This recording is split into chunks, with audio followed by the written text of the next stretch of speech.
Kolbunya, ruhnya dapat ijazah secara rohani dari Rasulullah. Ada yang lewat mimpi, ada yang lewat ilham, ada yang ditegur rohani. Rasulullah mengatakan, jangan baca begitu, bacalah begini.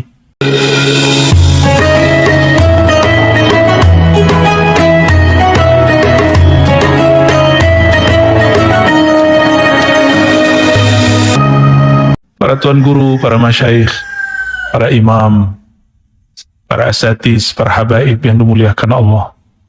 Saya berbicara di sini bukan sebagai orang yang lebih mulia dari antum semua. Namun, karena ini saja amanah untuk menyampaikan ilmu-ilmu yang pernah kita gali dari guru. Ilmu ini hanyalah sedikit. Wa ma utitum. Ya, tidaklah kamu diberi daripada ilmu itu kecuali hanya sedikit, illa qalilah. Tapi sedikitnya bagi Allah, besar bagi kita.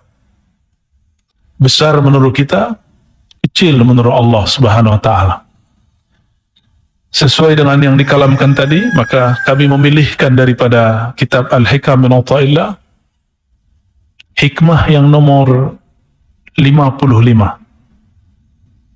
Sebelumnya mari kita bacakan surah Al-Fatihah untuk baginda Nabi Muhammad SAW, para sahabat-sahabat, para tabi'in, wa akhasul khusus lisada sufiyah, wa kazalik al-imam Al-Arif Billah Ibn Ata'illah As-Sakandari, pengarang kitab hitam ini, dan semua ulama-ulama ahlu sunnah yang mengajar di negeri kita ini, yang berjuang untuk menyebarkan agama ini. Kita kirimkan untuk mereka semua. Al-Fatihah. A'udzu billahi minasyaitonir rajim. Bismillah. Ya karam. Shiratal ladzina an'amta 'alaihim. Semoga Allah membukakan berkah Al-Fatihah ini kolbu kita yang tertutup, memberi cahayanya jika ada kegelapan di dalamnya. Qala al-anwar mataya al-qulubi wal-asrar. Al-anwar jamak plural daripada nur, cahaya-cahaya. Cahaya-cahaya itu adalah pecahan daripada nur Sayyidina Muhammad sallallahu alaihi wasallam. Karena dalam ilmu ma'rifatun nur Sayyidina Muhammad sallallahu alaihi wasallam, tatkala Allah meniupkan ruh yang suci, yang kemudian ia sebut namanya Ahmad, maka ia berikan dia pakaian bernama Nur Muhammad sallallahu alaihi wasallam. Lalu Allah menataplah kepada sang nur itu. Jika kita ditatap oleh seseorang yang mulia, adakah ia kita cintai atau kita segani? Maka kita berkeringat. Ini analog kiasnya. Maka sang nur pun berkeringat. Keringatnya mengeluarkan cahaya. Cahaya itulah yang disebut pecahan Al-Anwar. Cahaya-cahaya nur Nabi Muhammad sallallahu alaihi wasallam. Darinya lah alam semesta tercipta. Darinya lah surga, neraka, arash, semuanya tercipta. Bahkan dikatakan dalam kitab Sidi Syekh Abdul Qadir Al-Jilani qaddasallahu sirrah, yang berjudul Sirrul Asrar, bahwa arash baru dicipta setelah Allah menciptakan Nur Muhammad sallallahu alaihi wasallam 4000 tahun. Maka seringlah kita bertanya kepada murid, pada para santri, para bahkan ikhwan, para masyaikh, lebih utama manakah arash atau Sayyidina Muhammad sallallahu alaihi wasallam? Saya pun mau tanya kepada orang Malaka ini, lebih mulia Nabi Muhammad atau arash? Arash? Lebih dahulu Nur Sayyidina Muhammad SAW atau arash? Arash itu dicipta dari nur zatnya Sayyidina Muhammad SAW. Maka saya tanya lagi, mana yang lebih mulia? Arash itu Baitur Rahman, maka disebut Ar-Rahman 'alal 'arsy istawa. Allah yang maha kasih. Istawa secara harfiah artinya merata-rata, menyamakan, meratakan. Apa Apa yang ia ratakan? Rahmaniyahnya. Maka disebut istawa, tapi sayang sekali orang-orang yang terhijab kalbunya dengan akal, fikiran, dan syahwat debatnya. Dia berdebat mengenai istawa, tapi melupakan Ar-Rahman. Lihatlah hari ini orang yang mengaku aswaja ahlus sunnah wal jamaah, tapi dia sibuk berdebat, apa itu istiwa? Boleh, tapi jangan berdalam-dalam. Ilmu kalam itu obat. Obat itu pada dasarnya racun. Dia hanya diberikan jika ada orang berfikir tentang tajsim. Dia jisimkan Allah, dia bayangkan Allah bertempat, barulah kita bahas ini. Jika orang tidak bahas ini, kita tidak perlu ungkapkan, bentangkan makna istawa. Karena istawa, kata Imam Muhammad Ali Al-Qari, maknanya lebih dari 15. Ada 15 makna. Kenapa yang terang tidak diambil? Sedangkan di samping saya ada Ustaz terang, guru terang, beliau dari Sarawak, ya. Mata Allah fi hayati, ya. Kenapa yang sudah terang Ar-Rahman tidak diambil? Samping kita juga Syekh Abdul Rahman. Alhamdulillah Rabbil Alamin. Juga ada datu guru semuanya. Semoga Allah berkahi mereka semua. Ar-Rahman alal arsy istawa. Allah yang Maha Rahman. Namun beberapa ahli ma'rifat mengatakan Allah menamakan Nabi Muhammad SAW dengan nama dirinya. Wabil mu'minina ra'ufur rahim. Ia terhadap orang beriman sungguhlah ra'uf, ngasih sayang. Jika rahim menjadi nama Sayyidina Muhammad SAW, maka Rahman pun jua. Tapi kita tidak katakan dialah yang bersemayam di atas aras. Cukup kita katakan bahwa Sayyidina Muhammad SAW diizinkan Allah untuk bermunajat di atas aras. Maka al-arsyu bukanlah tempat Allah bersemayam seperti yang dibayangkan orang awam, tapi itu adalah tempat memandang Allah Subhanahu wa ta'ala. Jadi cukuplah kita tinggalkan ikhtilaf jidal mengenai hal itu. Serahkan yang mutasyabihat kepada Allah Subhanahu wa ta'ala. Al-anwar, cahaya-cahaya itu, mataya. Mataya secara harfiah berarti rakaid, kendaraan. Tapi itu bahasa lama. Kendaraan berarti alat, media. Maka saya menerjemahkan al-anwar adalah alat. Kita ambil maknanya. Kendaraan kereta yang kita gunakan itu alat untuk menyampaikan. Tapi banyak orang mencari cahaya, dia lupa dengan sumber cahaya. Dia cari al-anwar, dia lupakan nur. Dia cari nur, dia lupakan Sayyidina Muhammad SAW. Al-anwar matayal qulubi wal asrar. Maka cahaya-cahaya itu adalah alat supaya kolbu dapat membaca, dapat melihat wal asrar. Ini yang pernah kita tanyakan juga kepada beberapa ikhwan. Apabila kita pegang kitab, tapi tidak ada lampu, tidak ada cahaya, apakah mata mampu membaca? Kita tidak sanggup membaca. Iblis yang bernama malaikat Haris, bernama juga dengan Azazil, dia sudah banyak berzikir, banyak ibadah, tapi al-anwar, tidak ada nur Sayyidina Muhammad SAW pada kalbunya. Maka berwirid, berriadah tidak cukup, mesti mengenal Sayyidina Muhammad SAW. Apabila orang tidak kenal nur Sayyidina Muhammad SAW, terjadilah seperti orang yang beribadah 500 tahun. Orang ini bukan bersisa. Orang ini nanti dihisap di hari kiamat. Lalu Allah kalamkan kepada malaikat, Qullahu, katakan kepadanya, adkhil al-jannah birahmatillah. Masuklah surga dengan rahmat Allah. Langsung kepalanya diangkat dan dia kemudian protes. Dia mengatakan, Ya Rabb, adkhilni bi'amali. Masukkan aku dengan amalku. Aku, mataku tidak pernah bermaksiat 500 tahun.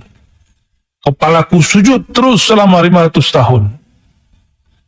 Allah kemudian berkalam kepada malaikat, wahai malaikat mizan, penimbang amal, ambil satu biji matanya, timbang dengan semua amalnya 500 tahun. Hadis ini hadis hasan, diriwayatkan oleh Imam Al-Baihaqi. Lalu malaikat patuh kepada Allah, diambillah satu mata, bukan dua, satu biji, ditimbang dengan semua sujudnya, rukuknya, tasbihnya. Ternyata orang ini tidak setiap detik bertasbih, tidak setiap saat bertasbih, tidak setiap saat dia berzikir, sedangkan mata dia pakai setiap detik. Tapi Allah masih angkatkan, satu amal dikasih 10, maka ditimbang sama.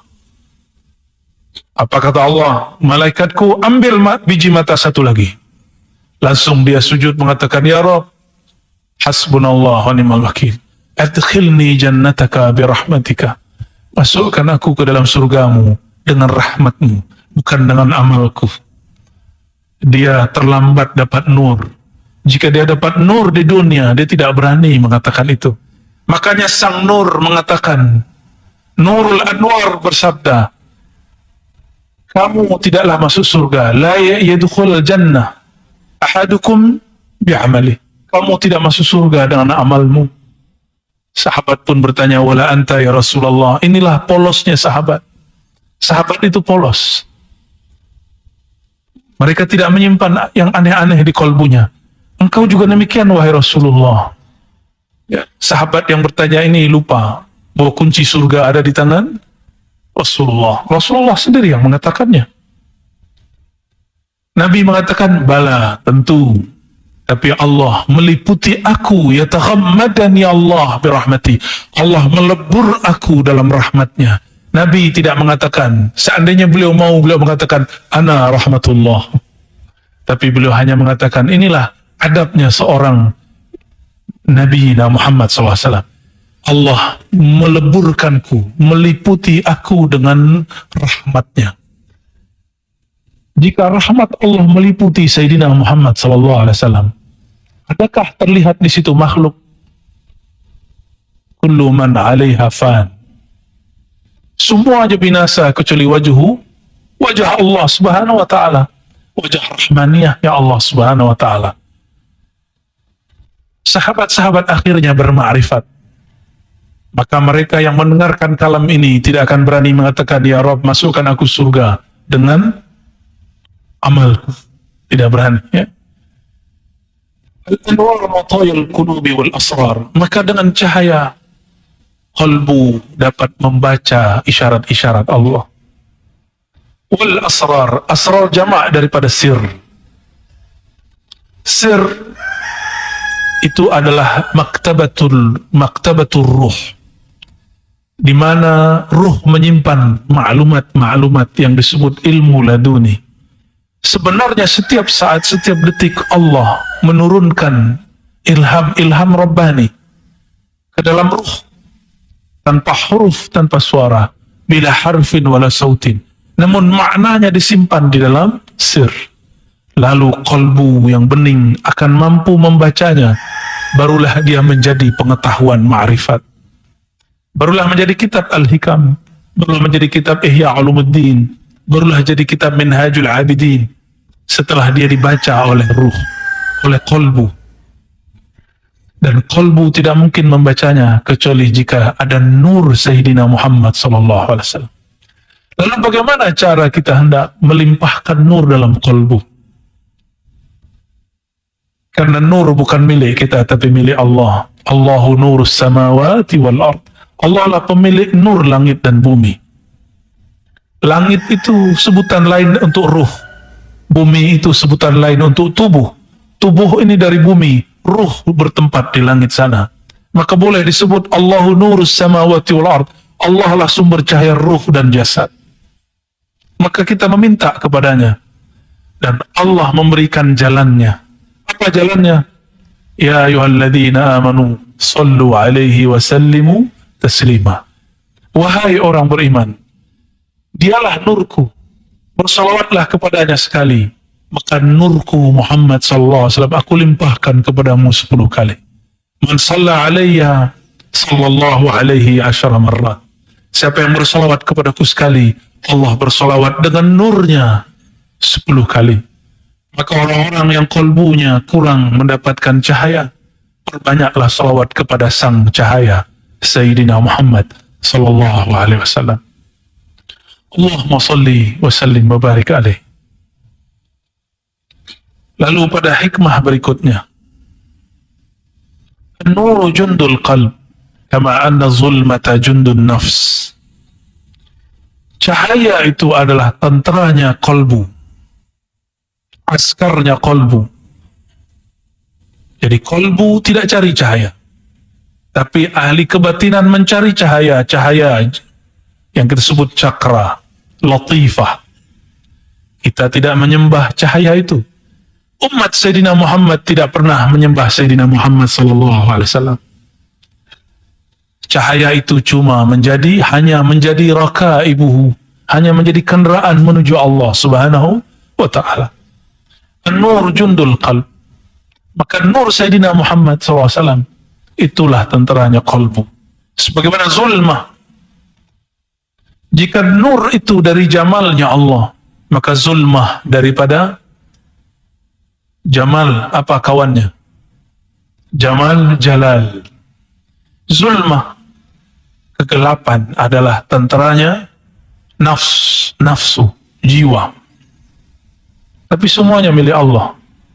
Apabila ada orang tidak sadar dengan nur, maka Allah celupkan dia di dalam kegelapan.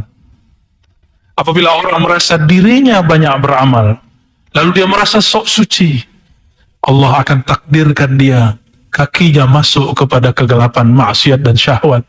Disitulah dia mengatakan, ya Rabb, hamba-Mu hina. Maka baik nur ataupun zulmah, dua-duanya dari jamal dan jalalnya Allah subhanahu wa ta'ala. Maka orang-orang yang melihat ahli ta'at tidak mensucikannya, tidak mengkultuskannya. Jika melihat ahli maksiat, dia itu pun tidak menghinanya. Gimana? Kita menghina orang, ya? Beda parti pun sudah hina orang, ya. Jauh-jauhkan itu. Jauh-jauhkan pandang menghina orang lain. Memandang orang yang lain hina daripada kita. Karena barangkali setelah ini kita hari ini taat, jam ini taat, pukul 6 ini taat, pukul 7 ini taat, tapi nanti pukul 8 kita maksiat. Kita tidak tahu. Dan yang paling berbahaya, maksiat yang kita rahasiakan. Maka jika ada orang memuji kita, cukup katakan, ya Rabb, Engkau maha tahu aibku. Seandainya manusia tahu aib kita, siapa yang mau berkawan dengan kita? Tapi Allah maha tahu aib kita dan tidak pernah meninggalkan kita semua. Ma wadda'aka rabbuka wa ma qala. Fa idza arada Allah an yansura 'abdahu amaddahu bi junudil anwar. Apa tanda-tanda orang mendapatkan cahaya? Allah kirim kepadanya tentara-tentaranya. Dan nur di sini boleh diartikan ilmu. Tapi adakah ilmu tanpa muallim? Adakah ilmu berjalan sendiri? Kita tiba-tiba kira kitab masuk ke kepala. Ada? Itu khayalan anak-anak, budak-budak kecil. Nonton film kartun. Nah, huruf-huruf pindah ke dalam kepala. Tidaklah ada ilmu kecuali ada wadahnya. Itulah muallim. Oleh karenanya kita wajib ta'zim kepada muallim, karena dialah wadahnya anwar. Dialah pewaris. Al-ulama warasatul anbiya. Para ulama itu pewaris para nabi, bukan pewaris para rasul, pewaris para nabi. Karena kerasulan inqata'at, sudah berhenti. Tapi cahaya nubuat masih Allah wariskan kepada para ulama. Maka para nabi dulu tidak sekolah, tidak ngaji di pondok, tidaklah PhD, tidaklah baca Sahih Bukhari dan Muslim. Karena Sahih Bukhari Muslim berasal dari Sayyidina Muhammad SAW yang ummi itu. Maka kita yang baca kitab Sahih Bukhari Muslim tidak boleh merasa sombong kepada orang yang mungkin secara zahir terlihat ummi, tidak membaca. Mungkin dia tidak membaca yang tertulis, yang tersurat, dia membaca yang tersirat. Oleh karenanya juga Imam Abdul Wahab Asy-Sya'rani mengatakan, guruku ada seseorang yang ummi, namanya Ali Al-Khawwas. Kalau bukanlah karenanya, maka zulmah, kegelapan di kolbuku tidaklah pernah hilang. Imam Abdul Wahab Sya'rani hafal Sahih Bukhari, khatam Sahih Muslim, khatam Fathul Bari 5 kali, khatam syarah Imam Nawawi terhadap Muslim 3 kali. Maka dikatakan, bagian bab dan fasal manapun yang engkau mau aku syarahkan, bentangkan kepadamu. Tapi beliau mengatakan, yang dapat menghancurkan zulmah di kolbuku, itu berkah nur yang ada di kolbu Sayyidi Syekh Ali Al-Khawas, yang la yaqra' wa la yaktub, tidak mampu membaca yang tersurat, tapi dia baca apa yang tersirat di dalam kolbuku. Ternyata Imam Sya'rani sama senasib dengan Imam Ghazali dahulu kala. Imam Sya'rani yuhibbul jah, menyukai viralitas, viral, popularity, suka syuhrah, ingin dipuja-puji sebagai orang alim, ahli ilmu. Tapi dia sendiri merasakan, kenapa zikirku tidak nikmat? Kenapa salatku tidak khusyuk? Kenapa hatiku gelisah? Kenapa hatiku merasa lebih alim dari orang di sampingku? Berguru ke banyak masyayikh, bertambah ilmu, bertambah sombong, bertambah ilmu, bertambah keinginan untuk berjidal, berdebat. Akhirnya dia istikharah, dapatlah isyarah, bertemu dengan Sayyidi Syekh Ali Al-Khawas. Apa kata Sayyidi Syekh? Wahai Sya'rani, jika engkau hendak usul sadar bertuhan, ingin melimpah nur ke dalam kolbumu, maka engkau harus mentalak dunia dari kolbumu. Apakah dunianya Imam Sya'rani? Dia cinta bukunya, dia berbangga dengan karya-karyanya, ta'lif-ta'lifnya, kitab-kitab yang dia karang. Kata Imam Ali Al-Khawas, ahrikhu au anfiqhu, bakarlah ia atau infakkan. Maka dia lihat kitabnya yang fihi al-kibr wal-ujub, yang di dalamnya ada kesombongan menulis, dia bakar. Setiap kali dia bakar kitabnya, terbakarlah zulumat di dalam kolbunya. Jika ada kitab bermanfaat, maka dia jual. Satu kitab harganya ribuan dinar. Itu kitab tidak diambil dan tabung, masuk ke dalam kartnya. Kalau kita bagaimana? Masuk kart ya? Masuk tabungan? Beliau tidak, dibagi-bagi. Setiap kali dia membagi, maka hubud dunianya hilang, pun dia bagi. Akhirnya masuklah nur, datang kepada Sidi Syekh Ali Al-Khawas. Dari awal ngaji sampai akhir, matanya senantiasa berlinang, kolbunya bercahaya terang benderang. Ma'rifat Sayyidina Muhammad SAW tiada lagi penghalang. Itulah kisah Abdul Wahab Asy-Sya'rani, yang beliau juga menyarankan kita membaca kitab Al-Hikam ini. Allah kirim Sayyidi Syekh Ali Al-Khawas. Jadi nur itu isinya ilmu ma'rifatullah. Dia bertahta di kolbu para arif billah. Maka hormatilah mereka, ta'zimi mereka, cium tangannya, berkhidmat kepadanya, amalkan ilmunya. Maka cahaya pun melimpah di dalam kolbu. Uqata anhu madada zulmi wal aghyar. Allah jika hendak ingin membantu si hamba, maka Allah putus, Allah bakarlah zulumat jiwanya, kegelapan jiwanya. Mulailah dunia terasa hambar. Mulailah 100 ringgit dengan 1 ringgit rasanya sama. Walaupun di mata ini tampak lain, tapi di kolbu mulai terasa sama. Mulailah terasa sama, naik kereta yang mahal dengan kereta yang murah, rasanya pun sama. Insya Allah. Ya. Bagian akhir ya. Nuru lahul kasyaf. Cahaya itu berfungsi menyingkap mana yang gelap.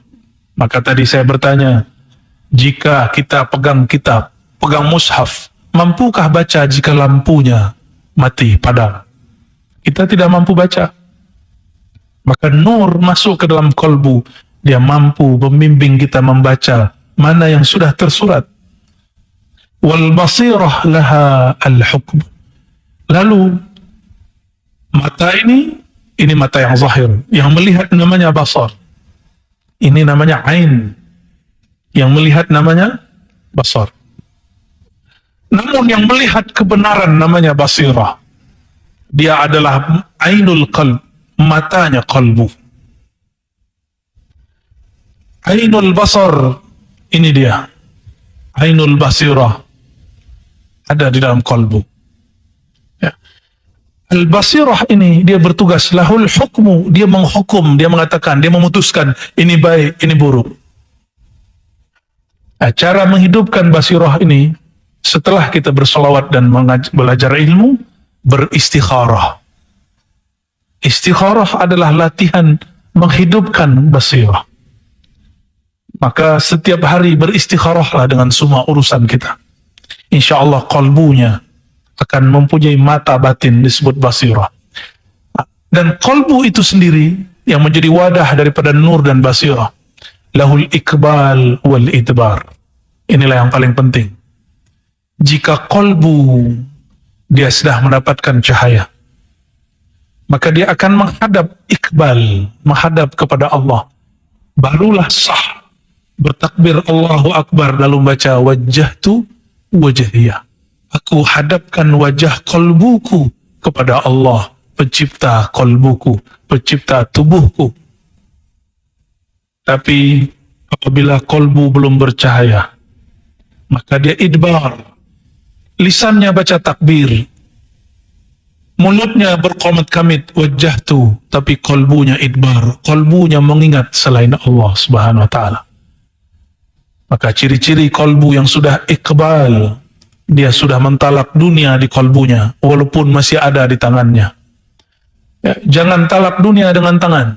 Tubuh ini masih perlu dunia. Yang Allah pandang bukan tangan kita, yang Allah pandang qalbu. Dan Allah Maha Pencemburu. Sebentar saja ada nama selainnya di qalbu, Allah cemburu. Jangan buat Allah cemburu. Jangan buat Sayyidina Muhammad SAW cemburu. Allah ghayur, lebih cemburu, aghyar, lebih cemburu daripada seorang suami terhadap istrinya atau istri terhadap suaminya. Allah lah yang paling berhak cemburu, yang tidak boleh ada nama selainnya di dalam qalbu. Maka dalam hadis Nabi dikatakan izhad fi dunya yuhibbukallah. Bagaimanakah caranya menjadi kekasih Allah? Izhad fi dunya. Zuhudlah di dalam dunia, bukan anid dunia. Berarti bukan izhad tinggalkan dunia, bukan. Engkau bergelimang dunia, tapi izhad fi dunya. Tapi jangan masukkan dunia ke dalam qalbumu. Yuhibbukallah, Allah langsung cinta kepadamu. Kalau kita suka meminjam memakai punya kawan, punya tetangga, tetangga tidak senang. Izhad fima bi'aidin nas. Tahanlah dirimu, jangan gunakan punyaan kawan-kawanmu, tetanggamu, maka kawanmu akan senang kepadamu. Coba kawan kita yang suka pinjam duit, jika dia call kita, angkat enggak? Enggak. Wah, minjam duit lagi nih, ya. Tutup. Tutup pintu, sepertinya mau pinjam kereta lagi nih, ya. Kita kunci pintu. Begitu juga Allah Subhanahu wa Ta'ala. Bapak Ibu tahu, tuan puan, sahabat, saudara-saudari dimuliakan Allah, inilah sedikit mengenai hikam. Ya, masih banyak yang belum kita syarah mengenai hikam. Ya, semoga Allah Taala melimpahkan nur di dalam kalbu. Bagaimana caranya? Berbanyak salawat. Ya, tapi sebelum bersalawat, mulai dengan syahadat. Setelah syahadat, bersihkan dulu anggota tubuh dan bersihkan juga kalbu sehingga nurnya tidak campur aduk dengan cahaya, dengan kegelapan. Kalau nur campur aduk dengan kegelapan, menjadilah pelangi, kalbunya nanti tidak jelas. Bersihkan dulu, istighfarkan dengan istighfar batin, ya. Baru setelah itu bersolawat. Maka siapa yang belum mantap, belum kuat azamnya mengambil ilmu dari seorang syekh, perbanyaklah solawat, karena solawat ala Nabi SAW mursyidun yurshiduhu ila syekhihi. Nanti solawat dia akan hantar dia kepada mursyid. Maka ciri-ciri orang-orang dapat cahaya, dia cinta solawat. Dan yang kedua, dipertemukan dengan guru yang di kolbunya bertahta nur Sayyidina Muhammad sallallahu alaihi wasallam. Gimana Ustaz? Salas? Ada soal jawab? Hmm? Ada? Tak? Nah.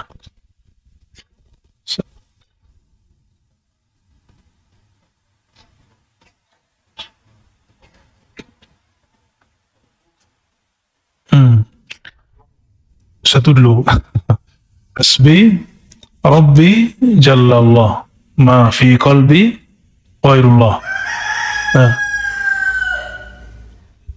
Nur Muhammad Sallallahu. Ya. Tidak ada orang yang ingkar mengenai Hasbi Rabbi Jallallah. Itu pertanyaannya ya. Cukuplah dalam kolbuku Hasbi Rabbi Jallallah. Ya. Cukuplah bagiku Allah. Kehebatan Allah. Ma fi qalbi ghairullah. Tiadalah di kolbuku. Sebenarnya ini ada dua cara. Pertama, karena kolbu kita belum bertahta nama Allah, ini seakan dia doa. Tiada di kolbuku ya Allah kecuali nama Engkau. Benarkah kalam ini? Atau kita masih berdusta kepada Allah? Karena nama Allah belum penuh di dalam kolbu, ini jadi doa. Maka kita maknai, ya Allah, jadikan kolbuku berlimpah dengan namamu. Ma fi qalbi ghairullah. Namun ada yang mengiskal, ya, mengingkari. Tambahan berikutnya, Nur Muhammad Sallallahu. Itu yang diingkar. Nah, itu bagian dari ilham Rabbani yang diturunkan kepada para aulia. Saudara-saudari kemakar Allah, bid'ah menurut ahli usul fiqih, ma lam yadulla alaihi dalilun syar'i, yang tidak ada dalil syara'nya. Tidak ada dalil syara'nya. Salah satu dalil syara' apa itu? Ada masadir ahkam syar'iyah, Quran, sunnah, ijma', qiyas. Ada yang mukhtalaf, urf, masalihul marsalah. Urf itu tradisi ulama yang dipakai masyarakat, rakyat, umat. Maslahat juga ijtihad ulama, ijtihad zahir, ulama fuqaha.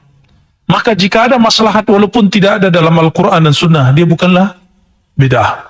Sama, ahli ma'rifat pun mereka punya masadir selain maslahat uruf, selain qaulu sahabi. Apa itu? Man ra'ani fil manam faqad ra'ani, man ra'ani faqad ra'al haq. Siapa yang bertemu aku dalam mimpinya, dia akan bertemu aku dalam jaga. Siapa yang bertemu aku faqad ra'al haq, dia benar-benar bertemu aku. Fa inna syaitan la yatamatsalu bi, karena syaitan tidak pernah menyerupai aku. Tubuh Sayyidina Muhammad SAW sudah wafat. Tubuhnya, ruhnya wafat. Yang mengatakan Nabi mati, su'ul adab. Karena ayat yang mengatakan, La taqulu liman yuqtalu fi sabilillahi amwat. Jangankan sayyidus syuhada, sayyidul anbiya, para syuhada yang bukan Nabi, bukan wali, wali-wali besar, ini syuhada saja. Tidak boleh kita katakan amwat. Maka saya bertobat kepada Allah jika dahulu pernah mengatakan Nabi mati. Ini soal ada Allah yang larang. 2 kali ayatnya mengatakan la taqulu, jangan pernah engkau katakan dia mati. Itu syuhada. Lebih mulia syuhada atau anbiya. Dan Sayyidul Anbiya wal Mursalin Sayyidina Muhammad sallallahu alaihi wasallam. Apa dalil Nabi Allah hidupkan selalu? Orang yang ucapkan salam kepada beliau, raddallahu alayya ruhi, hadis sahih riwayat Imam Abu Daud dan imam-imam yang lain. Allah kembalikan ruhku. Jika ruh dikembalikan, hayat pun Allah wujudkan. Maka ahlullah al-mushtaq ila Sayyidina Rasulillah, jika dia bersolawat kepada Nabi, dia merasakan Nabi itu hayyan yusallim alaih, yarud salam alaih. Maka jangan heran jika ada Habib Fulan, dia merasakan hadirnya Sayyidina Muhammad sallallahu alaihi wasallam. Bukan khurafat. Itulah maka kemudian muncul lafaz ini. Terbit kalam ini. Terbitnya di dalam kalbunya, dia kalamkan. Siapa yang menerbitkan kalam ini? Allah juga. Allah yang mengilhamkan kalam ini. Nur Muhammad sallallahu. Jadi kalimat-kalimat ini bukanlah bid'ah. Ya. Termasuk sholawat-sholawat. Tidak boleh ulama dia rangkum-rangkum sendiri. ulama-ulama arif billah, kalbunya, ruhnya dapat ijazah secara rohani dari Rasulullah. Ada yang lewat mimpi, ada yang lewat ilham, ada yang ditegur rohani. Rasulullah mengatakan, jangan baca begitu, bacalah begini. Banyak, saya sudah banyak ketemu orang yang hari ini masih hidup. Itu bukan hanya untuk ulama terdahulu, akan berlaku sampai akhir zaman. Tapi ingat, dia hanya bab ma'rifat, bukan bab syariat. Syariat al-yawma akmaltu lakum dinakum. Syariat telah sempurna. Syariat yang sempurna, kita belum sempurna. Pemahaman orang yang membid'ahkan ini, pemahaman syariatnya belum sempurna. Syariatnya sempurna. Ya. Jadi banyak orang mengatakan ini bid'ah, bid'ah, bid'ah. Syariat sudah selesai, nubuat sudah selesai, risal iya pada Nabi Muhammad, tapi dalam fikiranmu belum selesai. Pemahamanmu tentang bid'ah belum selesai. Maka seorang wali, dia kalau menulis satu sholawat, seperti Imam Syafi'i, nulis sholawat yang belum pernah diajar Nabi. Ada yang berani mengatakan Imam Syafi'i ahli bid'ah. Yang tambahan beliau, Allahumma sholli ala Sayyidina Muhammad. Kullama dzakarahu dzakirun wa ghafala an dzikrihil ghafilun. Di kitab Ar-Risalah, seingat saya. Sayyidina Ali pun juga bersolawat. Ya dahiyal madhuwat. Kalimatnya. Sayyidina Abdullah bin Mas'ud pun bersolawat. Allahumma ja'al salawatika wa baratika ala Sayyidina Muhammad. Itu kalam dari Ibn Mas'ud. Jadi sahabat-sahabat menggubah salawat sendiri, tapi dengan ilham Rabbani. Karena ilmu ma'rifat terus diwariskan kepada para awliya, para ulama, tapi ilmu syariat sudah terhenti pada Sayyidina Muhammad SAW. Ya, dalilnya apa? Al-ulama warasatul anbiya. Mengalir terus. Wa may yattaqillah, siapa yang takwa kepada Allah, maka Allah langsung ajar dia. Yu'allimullah, Allah langsung ajar dia. Tapi takwa itu ada mursyid juga yang mengajarkan. Sudah terang ya? Mau berangkat kerja ya? Ya. Izinkan Buya. Gimana? Imam Mahdi. Imam Mahdi perlu 12 fasal. Ya, cukup lah ya. Cukup. Ya, sedikit sajalah. Al-Mahdi bermakna yang dibimbing oleh Allah. Al-Mahdi, tidak semua ulama itu Mahdi, tapi Mahdiyin mungkin. Al-Mahdi Nabi khaskan dengan kalamnya ismuhu ismi. Ada dua hadis. Hadis Abu Dawud. Isimnya isimku. Isim bukan sekedar nama, tapi isim uluf wasumu dan alamat. Itu maknanya tanda-tanda dan ketinggian darjah. Itu makna isim. Ismuhu ismi. Nabi Muhammad SAW mengatakan, ana Muhammad, ana Ahmad, ana Mahi, ana Aqib. Ketika belum mengatakan ana Ahmad, ana Mahi, maka seakan belum mengatakan ismuhu ismi, isim dia isimku sama, dialah pewaris mutlakku. Tapi dia bukan nabi, dia bukan rasul. Dan hadis yang keduanya, min waladi Fatimah. Banyak wali yang nama Allah ada di kolbunya, nama Sayyidina Muhammad ada pada sifat jiwanya, tapi nasabnya tidak. Maka dia bukanlah Al-Mahdi. Jika dia mengaku, dia mudda'i, dia kazzab, dajjal yang mengaku Mahdi. Banyaklah dajjal-dajjal kecil itu hari ini. Ya, salasuna dajjalun. Nanti muncul 30 dajjal. Dajjal-dajjal teri, ikan kecil. Dajjal-dajjal kecil sebelum muncul dajjal yang akbarnya, yang disebut Al-Masih. Kenapa disebut Al-Masih? Levelnya melawan Sayyidina Isa, bukan melawan Al-Mahdi, karena Al-Mahdi ismuhu ismi. Maka lawannya Al-Masih Dajjal, Al-Masih Isa. Yang nanti membunuh Dajjal, Al-Masih Isa, bukan Sayyidina Al-Mahdi. Levelnya lebih tinggi. Nanti ada lagi Ya'juj Ma'juj setelah itu. Maka khusus Nabi khususkan Al-Mahdi min waladi Fatimah, dari zuriat Sayyidatina Fatimah. Apakah Sayyidina Al-Husain atau Sayyidina Al-Hasan? Saya lebih berkesimpulan dia gabungan dari dua itu. Dia Hasani wal Husaini. Maka Al-Mahdi jami' baina nasabain. Zahirul batin Hasan wal Husain. Ya. Dan kita beruntung Nusantara ini, negeri ini, baik Malaysia, Indonesia. Indonesia pun ibu kotanya sudah berganti namanya IKN. Ya, ibu kota Nusantara. Nusantara itu nama negara sebenarnya. Negara kita semua, jiran semua, kita beruntung bahwa zuriat Nabi sangat banyak di negeri ini. Bahkan lebih banyak dari negeri Tarim. Tanya kepada Habib-Habib di Tarim. Ada fam-fam, ya, suku-suku yang sudah tidak ada di sana masih ada di Malaysia, ada di Singapura, ada di Brunei, ada di Indonesia. Alhamdulillah Rabbil Alamin. Maka saya berdoa dan berharap semoga kebangkitan itu kita termasuk tenteranya. Amin ya Rabbal Alamin. Allahumma ja'alna minal mahdiyyin. Ya Allah, jadikan kami orang yang layak menjadi tentara-tentara Al-Mahdi. Amin ya Rabbal Alamin. Allahumma ya Allah salli ala Sayyidina Muhammad.